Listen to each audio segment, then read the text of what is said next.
Do you know the percentage of homes that go under contract in the first week in Rutherford County? Or what about the penalty if your home's been on the market for 90 days? Well, we're here to talk about those things today on the Murfreesboro Real Estate Report. We've got some really good information for you about the Murfreesboro and Rutherford County real estate market. We bring this report to you every week. I am John Turner. I'm the team lead of the Turner Victory team at Onward Real Estate, and this is just something that we enjoy, like I say, bringing to you every week. We've been doing it for quite a while now. Let me talk about the three things. So just so you know, we're going to have a lot of charts coming up here in a minute, but sometimes people just want the Cliff Notes version. So here's your Cliff Notes version for this week. This is the week ending May 2nd, 2026. And by the way, I know we're into May, but we're not going to get into April stats too much yet. We like to usually do that the second broadcast of the month because we still need time for all the data to get into the system.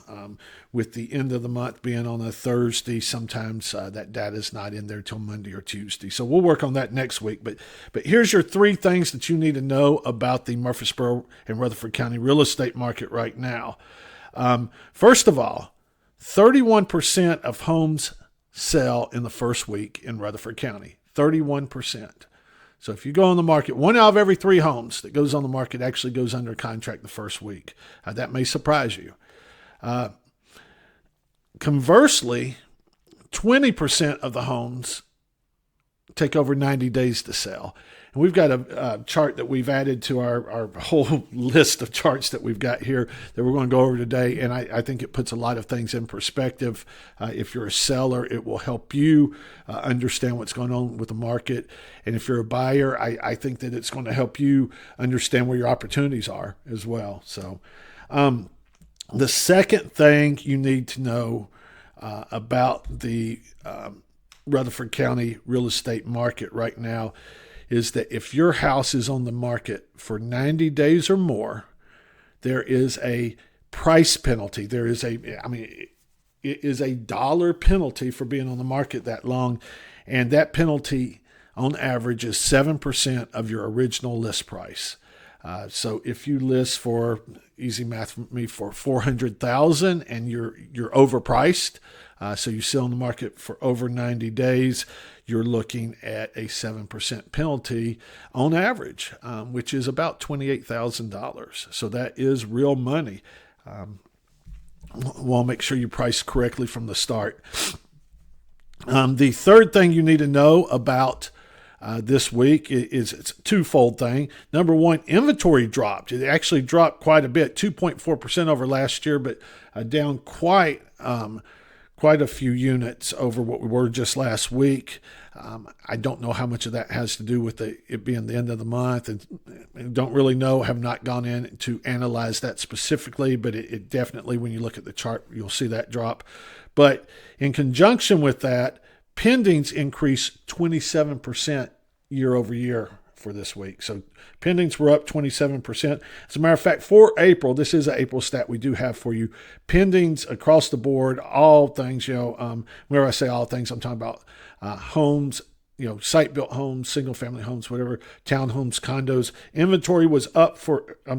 Pendings were up for April 15%. So that is a leading indicator that does show us what may be coming in the future. Let's jump over to some of our charts. Let me get set up right here. First of all, the Turner Victory team market health score is at 55 this week for Rutherford County. That is up. That has trended slightly into a seller's market. It's still pretty balanced, but even last week we were looking more, trending more towards the buyers. Now, that health score takes into account a lot of things on the national level, but also on the local level, and it looks at a lot of trends, trending from what we're doing this year, trending what we did last year. But what it shows us is that inventory is tightening a little bit. Pendings are going up. We talked about that. So all those things come into play. We'll get into here in a minute about the Mortgage Brokers Association and how many purchase applications there have been.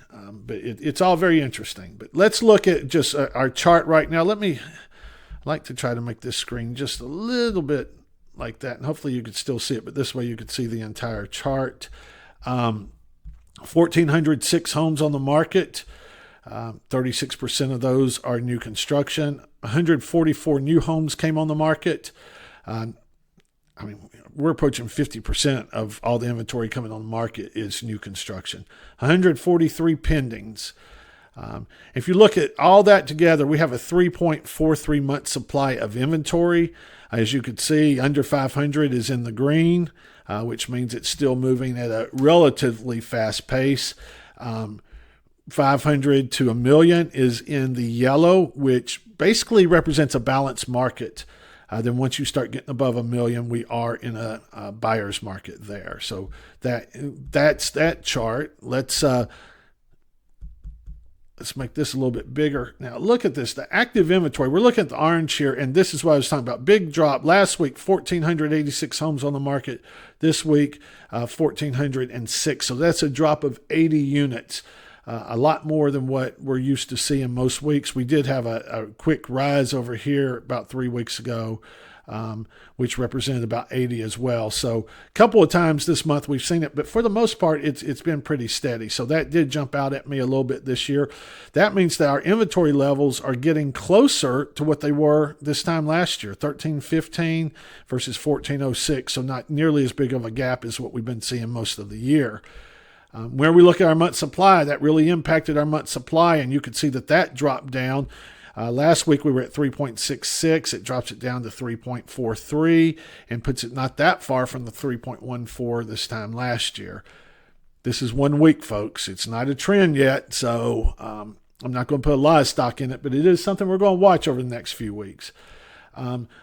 Continue to watch the orange line here, new listings. The main thing you need to look at on this is it's been trending below both these charts really for the most part. But if I pull 2024 out of there, we've been well below 2025 numbers as far as new homes coming on the market.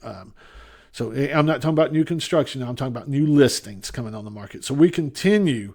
As a matter of fact, there was a huge gap here because this time last year there was 242 homes that hit the market, and this year 144. So we continue to watch that, and it's amazing that number has been staying so low. And the only reason why it's as high as what it is because of all the new construction inventory coming on the market.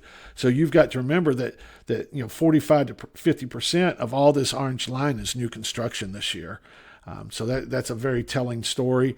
And then the pendings continue to exceed last year and the year before. Let me pull 2023 off here, and it might make it a little bit easier to see. We were down a little bit. Let me pull 2024 off too. These can get you can get too many lines on here. Sometimes it's hard to follow. So we were actually, once the mortgage rates went up, things happened in the Middle East, mortgage rates went up. Our pendings were down a little bit over last year. Not much, but over the past 3 weeks, they definitely have gone above last year's numbers. And as I said, for April, we ended up 15% higher than what we did last year as far as pendings go. Now, here's a new chart I put in here. It's one I'm really excited about because I think this tells the story. This right here, if you don't get anything else out of this podcast, you need to look at this. So the speed of sale by price bracket. The first price bracket is all of them. Then we've gone broken down by different price brackets. And you're like, John, this is a bunch of, I can't even tell what's going on, right? All right, dark blue, these are the homes that have sold. They go under contract the first 7 days the home's on the market. The gray are homes that go under contract between 8 and 89 days on the market. And the red is anything that goes under contract 90 plus days on the market. So if you look at this, overall market, 30.7% of all homes go under contract that first week. 49% take somewhere between 8 and 89 days to go under contract. And up here, you've got 20% that go under contract over 20 days or over 90 days. Now, I will tell you, these are the houses that go under contract. So, there's some, if we really included those that did not go under contract, which might be a good addition to this chart, this number would be even higher.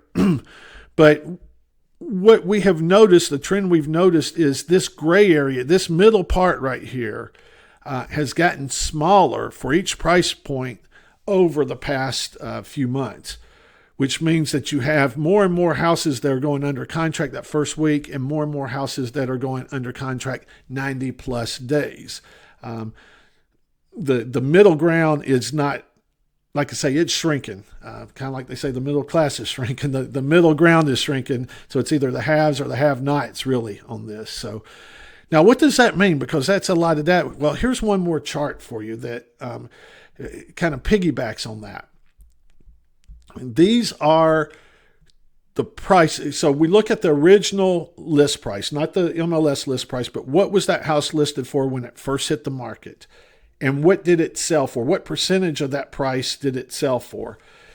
The green is anything that's been on the market 7 days or less. So if you've been going across all price ranges, if you've been on the market 7 days or less, you get 99.62% of your original list price.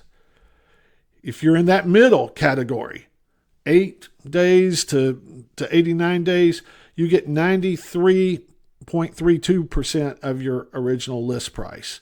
Okay. It may be that you reduce the price down there, or the buyers may come in and negotiate it, or a little bit of both. But, buyers feel like they can negotiate with you, and buyers, that's where some of your opportunity is. If the house is on the market for more than a week, there's a chance that you're going to be able to get a better deal than 99.9% of the list price. All right. But look at this at 90 days. If you're on the market for 90 days or more, you're getting less than 93% of your original list price. So there's over a 7% penalty if you have to be on the market for over 90 days. And I think that's very telling. And some of these price points are really interesting. Under $300,000, there's a penalty of over 10% if you're on the market for over 90 days. That just tells you sometimes in those price points, I guess people think things are selling so fast there that they'll just price it however they want to. That's not the way it should be. But it's pretty standard across the board. There's a couple of slight variations, but basically in any price point, if you go under contract in that first 7 days, you're going to get 99% or more of your list price. Buyers see it as a commodity. I'll tell you a real quick story. We had some sellers that we had the same conversation with, and they decided to price it in such a way because they did not want to be on the market a long time. And we looked at the comps and they said, we feel like this price is fair based upon everything we've seen. We said, well, we agree with you. We kind of lay out a little bit of a range. They actually priced it where I would have if I were selling my house. And the first day on the market, we had 3 showings. And the average showings for that price range is, I think it's 4 within a week. So we had 3 of them within the first day, received a couple of offers on it. And the question was, well, do we hold off? Can we do more? Can we do better? Well, the offers were all at list price, and of course, as their agent, we try to do what we can to maximize those offers. That's kind of a side note to all this. But the question was, hey, should we hold off and see what other showings we get? Well, this was late in the day after the first day on the market. The second day on the market, we had 0 showings scheduled. And they were thinking about holding off to see if something else comes in. And we went back to this exact conversation that if you price it right, buyers that are in the market are going to get out there quickly. They've been looking for something there. They're going to rush out there because they want to see the house. It's in their price point. It's in the area they want. It's in the school zone they want, whatever. And they know if it's a good house, it's probably going to be gone quickly. So we had 3 people that had been looking for basically exactly those same things. And they went out there and looked at it. And we received 2 offers out of the 3 that looked at it. The realization came to our sellers that there were no more showings scheduled. for tomorrow or the next day or the next day. Now, would we have had some? Maybe so. Who knows? But they certainly will drop off. Point being that if you price it right, present it correctly, and you're looking to hit those buyers that are in the market looking for that exact house at that time. If not, things slow down pretty quickly. And that's what these charts show. So I think it's a very telling story if you're looking to sell your house. If you're looking to buy a house, it tells you that if you're looking for something particular, you still need to be pretty quick out there, because there is a chance other people may be looking for that house as well. One other thing I want to go over with you on these charts here, and then we'll get into just a couple other things. And let me just keep scrolling here. I want to talk about the average number of showings, because we do pull this information as well. The average number of showings by price range. This is very interesting. And this is per week, on a per week. So anything under 300,000, believe it or not, in a week, you can get up to 15 showings on average in a week. So that's crazy. I'll just use that. But look how it drops off. Once you get above 300,000, 400,000, you could expect about 4.6 showings. And quite frankly, if you're priced right, you'll probably get it under contract pretty quickly there. But once we start getting above 400,000, we're not even seeing 2 showings a week. In the 500,000s, we're below 1 showing a week. So if you're on the market, or you're thinking about going on the market, this is kind of the expectations that you're looking at. So let's say you're going on the market and you're between 500,000 and 600,000. First of all, if you get a showing in that first week, you're average. You're doing okay. But you've got to think about it. You get that 1 showing. What if your price is too high? What if you're not presented correctly? What if, whatever it is? Well, let's wait till next week. Maybe we'll have a showing next week. So it's really interesting. It's not the COVID days now. People still think that. People aren't lined up to look at your house. They're just not doing that. So 30-year mortgage, look at it real quick. It did rise from 6.23 up to 6.3, still much better than where it was this time last year at 6.76. I think that's one reason why we continue to see our market health score go up, is because we're still having buyers coming out looking, even though mortgage rates have gone up a little bit above their low 5 or 6 weeks ago. With that said, the MBA, I talked a little bit about it earlier, their purchase index, which looks at the number of people that are making applications to purchase a home, it was at 177.7. This is the highest we've seen in April since April 7th of 2023, when it was at 179.6. So definitely higher. Now, with that said, April of 2022, it was 261.8. So it was a lot higher than that. But looking at these numbers, it does look like buyers are still coming into the market, and they're coming in stronger or more numbers than what we've seen in April and May for the past 3 or 4 years. So all that comes into play too when we're looking at the lower inventory. We're seeing the pending rates rise and things of that nature. But I hope this information helps you. If you'd like any of these charts, please comment or shoot us a message with your email address. We'll get them to you. We do send them out to quite a few people every week. If you have any specific questions, please let us know those as well. And again, I'm John Turner. I'm the team leader of the Turner Victory Team at Onward Real Estate. We bring this information to you every week, and we do appreciate you tuning in. If you have any specific questions, let us know. But until next week, we hope you make it a wonderful week. Thank you.